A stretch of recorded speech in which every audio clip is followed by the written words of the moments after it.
Another objection is, hasn't the church already condemned Medjugorje? So how could we even go there or listen to it?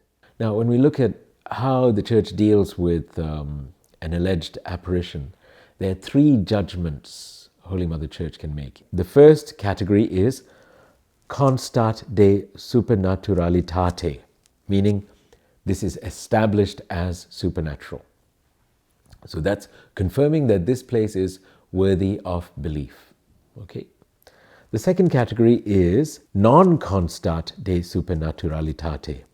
It is not established as supernatural, which kind of signals doubt about this. It's not established. It could be supernatural, it could not be, but we're not entirely sure just yet. Okay? And then there's a third category, which is constat de non-supernaturalitate. It is established as non-supernatural. Now, this is complete rejection. This is definitely not from God. This is not supernatural.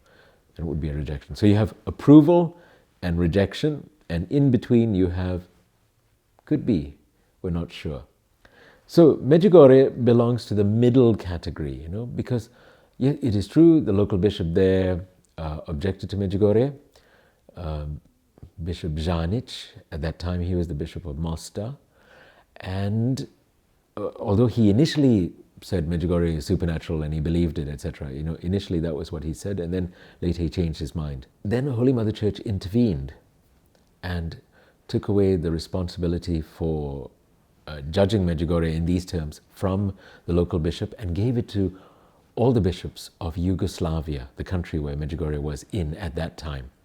So it's the Bishops' Conference of Yugoslavia who met in Zadar, it's a coastal town on the Dalmatian coast, in 1991, and they chose the middle ground, that this is not established as supernatural, meaning that they don't know. They're not approving it, they're not rejecting it. Now, I want to give you a little quote from Pope Benedict about private revelation, just to explain, because he explains so beautifully. He says, church approval of a private revelation essentially means that its message contains nothing contrary to faith and morals. It can be a valuable aid for better understanding and living the gospel at a certain time. Consequently, it should not be treated lightly. It is a help which is proffered, but its use is not obligatory. So he says, first of all, when church approval of an apparition is just basically saying there's nothing in it against our faith and morals. Fine. It's not saying we approve of it 100% and you've got to implement this in your life. No, Holy Mother Church is not saying that. But at the same time, he says it should not be treated lightly. It's a help that's offered, but it is not obligatory. So, I don't know, it's a bit like you're in the sea, splashing around. Someone throws you a life ring or buoy or whatever. It's not obligatory to cling on to it, but if the seas are rough, maybe you'd be better off taking it. It's a help in this sense.